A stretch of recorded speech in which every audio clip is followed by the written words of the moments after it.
ইসলামের কাফন নিয়ে এখানে দাঁড়িয়েছি, আমাকে হত্যা করে হুমকি দিয়ে মামলা দিয়ে হামলা করে থামানো যাবে না।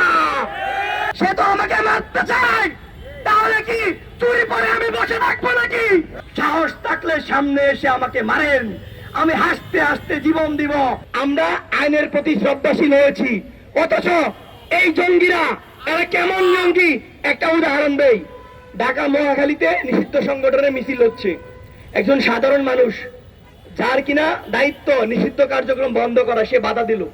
সে বাধা দেওয়ার পর কি হইল, ওই ভদ্রলোক বাইক চালায়, তার ভোটার আইডি কার্ড বের করে তাকে নিয়মিত থ্রেট দিয়ে তার ফোন কল নাম্বার ভাইরাল করে দেওয়া হয়েছে। এখন আমার প্রশ্ন, এই গুরুত্বপূর্ণ জায়গাগুলোতে কারা এখনো আছে এটা জানতে চাই। আপনারা খেয়াল করবেন, ধানমন্ডি 32, আমি আবারও বলছি, অনেক ঘটনা যেটা আপনারা জানেন না, আর আমাদের কিছু মিডিয়ার ভাইরা আছে রিল আকারে অল্প অল্প করে দেয়, গুরুত্বপূর্ণ টপিক গুলো মিস করে, তারা অল্প এই জন্যই দেয় ভিউ গুলা ভাইরাল হবে। আমি স্পষ্ট বলছি, আপনাদের উদ্দেশ্যে একটা কথাও মিথ্যা বলবো না। আমি ধানমন্ডি 32-এ যখন শান্তিপূর্ণ অবস্থান করছি, আমাদের কাছে মেসেজ ছিল, যেহেতু আমি একজন কেন্দ্রীয় সদস্য সচিব রাষ্ট্র সংলাপ ফোরাম SDF এর, সারা বাংলাদেশে আমাদের নেতাকর্মীরা, জুলাই যোদ্ধা যারা আছে, শহীদ পরিবার, তাদের সাথে যোগাযোগ হয়। তো আমাদের ধারণা ছিল সেখানে তারা বিভিন্ন রকম অতৎপরতা চালাবে, তো আমরা এটা হইতে দিব না। তো আমি যখন দাঁড়িয়ে আছি খেয়াল করলাম একটা রিক্সাওয়ালা আমার ভিডিও নিচ্ছে। তো আমার এটা খেয়াল, মানে আমি পরে খেয়াল করলাম, আমার একজন চাচা এসে বললো, বাবা তোমার ভিডিওটা এই রিক্সাওয়ালা করছে, এর রিক্সাওয়ালা মনে হয় না, তুমি ওর ফোনটা দেখো।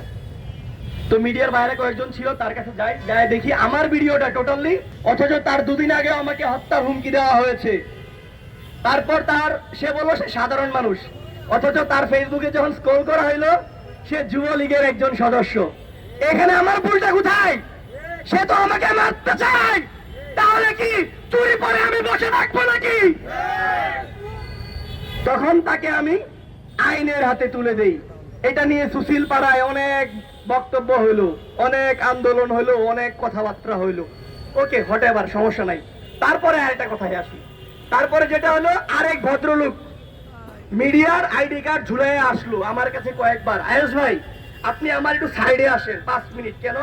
যে আপনাকে নিয়ে একটা টক শোতে যাব, আপনার সাথে কথা আছে। আমি এই লোকটাকে সন্দেহপূর্ণ মনে করলাম। এই লোকটার ছবিটা আমাদের একটা গ্রুপ আছে সারা বাংলাদেশে, ওইখানে পাঠাইলাম যে এই লোকটা কোন জেলার হইতে পারে। কিছুক্ষণের ভিতরে তার খবর আসলো সে যুবলীগের সদস্য। তার তথ্য প্রমাণ, তার প্রোফাইল আমার কাছে চলে আসলো। আমি সরাসরি মিডিয়াতে এটা দিয়ে দিলাম। দেওয়ার পর আবার তাকে সাধারণ জনতা আটক করলো। আটক করার পরে যেটা হলো, সুশীল সমাজ বলতেছে যে আমরা নাকি তাকে মব করেছি। আসলে মবের ডেফিনিশনটা কি এটা জানতে চাই যারা এই কথাগুলো বলে। আসলে মবের ডেফিনিশনটা কি? এটা কি মব নাকি? নিশ্চিত মৃত্যু হবে আমাদের প্রত্যেকের, সেটা আমরা সবাই জানি। হয়তোবা 2 দিন আগে 2 দিন পরে, কাজেই কাপুরুষের মতো মরতে চায় না।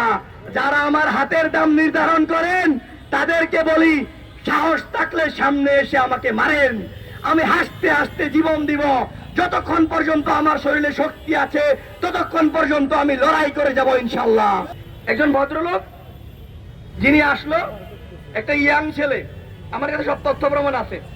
ইয়াং ছেলে আসলো, এই যে ভিডিও আছে। সে আইসা প্রথমে বললো সে সাধারণ মানুষ, সে কেউ না, সে কোনো কিছুই করে না, সে শুধু বঙ্গবন্ধুকে ভালোবেসে এসেছে। অথচ এই ছেলেটা জুলাইকে জঙ্গি বলেছে। এই শুনেন, আওয়ামী লীগ হচ্ছে একটা ধর্ম। আওয়ামী লীগ একটা ধর্ম, চিন্তা করেন। এই ছেলেটা বলতেছে নৈতিকতা আছে, আওয়ামী লীগের নৈতিকতা আছে। Okay fine. সুশীলরা বলতেছিল আমি তার গায়ে কেন হাত দিচ্ছি। আজকে পুলিশ হত্যা দিবস। আমি এরকম করে প্রত্যেকটি মানে ঘটনা আমি মিডিয়াকে দিব। হ্যাঁ, আরেকটা স্পষ্ট বার্তা আমি আপনাদেরকে শোনাই, যেটা আমি এটা। জয় বাংলা, জয় বঙ্গবন্ধু, বাংলাদেশ চিরজীবী হোক, শেখ হাসিনা আসবে, বাংলাদেশ আবার আসবে। জয় বাংলা, জয় বঙ্গবন্ধু। এই মিডিয়ার দাঁড়াও, এই সুশীলরা, তাহলে একে আপনারা যে বললেন আমি একটা সাধারণ মানুষের গায়ে হাত দিয়েছি, আমি কোন সাধারণ মানুষের গায়ে হাত দেইনি। আমি হাত দিয়েছি যে জুলাই গণ অভ্যুত্থানকে কটাক্ষ করেছে, যে শহীদদেরকে গালাগালি করেছে, যে বর্তমান প্রধানমন্ত্রী তারেক রহমানকে জারজ সন্তান বলেছে। আমি একজন রাষ্ট্রের নাগরিক হিসেবে এটা আমার দায়িত্ব ছিল, সেটা আমি পালন করেছি। তো তার পরিপ্রেক্ষিতে সারাদিন চলে গেল, সন্ধ্যা থেকে আমার ফোনে এখনো অবধি হাজার হাজার ফোন কল আসে, থ্রেট কল আসে। আমার ছবি দিয়ে সামাজিক যোগাযোগ মাধ্যমে হাজার হাজার পোস্ট এই নিষিদ্ধ সংগঠনের ছাত্রলীগের কর্মীরা করছে আমাকে হত্যা করার জন্য। উসমান হাদি ভাইকে পরিকল্পিতভাবে হত্যা করেছে, আর আমাকে ওপেন হত্যা করার জন্য নিয়মিত থ্রেট দিচ্ছে। তাদেরকে বলে যাই, আজকে কাফনের কাফন নিয়ে এখানে দাঁড়িয়েছি, আমাকে হত্যা করে হুমকি দিয়ে মামলা দিয়ে হামলা করে থামানো যাবে না। প্রিয় ভাইয়েরা আমার, শুধু এতটুকুই বলবো, ইনসাফের লড়াই চলবে, আজাদির লড়াই চলবে। যতদিন পর্যন্ত এই দেহে প্রাণ থাকবে, যতদিন পর্যন্ত এই কণ্ঠে আওয়াজ থাকবে, ততদিন পর্যন্ত এই ফ্যাসিস্টের বিরুদ্ধে কথা বলে যাব। এই কথা থামাইতে পারবেন না।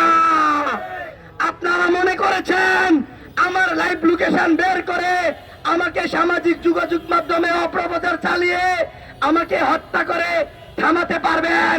মহান আল্লাহ তাআলা ছাড়া, পিতামাতা ছাড়া আর কাউকে ভয় পাই না। আমরা খেয়াল করি, জুলাই গণ অভ্যুত্থানে যে সকল ভাই বোনদেরকে শহীদ করা হয়েছে, যাদেরকে অঙ্গহানি করা হয়েছে, তাদের হত্যাকারীকে কিন্তু এখনো ধরা যাচ্ছে না, ধরা ছোঁয়ার বাইরে। কিন্তু আমার প্রশ্ন, এই জঙ্গিগুলো, এরা এতটাই জঙ্গি, এরা এতটাই খুনি, এদের কাছে এদের কার্যালয়ের দাম আছে, এদের কাছে এদের কার্যালয়ের ইটের দাম আছে, কিন্তু জুলাই গণ অভ্যুত্থানে যারা শহীদ হয়েছে, যে মায়ের সন্তান হারিয়েছে, তাদের সন্তানের দাম এদের কাছে নেই। যদি তাই হইতো তাহলে এরা অনুশোচনা করে হলেও ক্ষমা চায় আল্লাহ রাস্তায় চলে আসতো। আমরা খেয়াল করি, ওদের কর্মসূচিতে বাধা দিলে, ভাই বাধা কেন দিব না? ওরা নিষিদ্ধ সংগঠন, ওরা জঙ্গি, ওরা খুনি, ওরা মাফিয়া, ওরা টেরোরিস্ট, ওরা সন্ত্রাসী। এই জন্য আমরা বাধা দেই। আমরা তো সন্ত্রাসী না। যদি আমরা সন্ত্রাসী হইতাম, জুলাই গণ অভ্যুত্থানের পরে আমাদের যে সকল ভাই বোনদেরকে শহীদ করা হয়েছে, প্রত্যেকটা শহীদের হত্যার বিচারের দাবিতে যদি রাজপথে নামতাম, তাহলে এখন পর্যন্ত 1400-র উপরে ওদের নেতাকর্মীদেরকে প্রতিহত করতে পারতাম।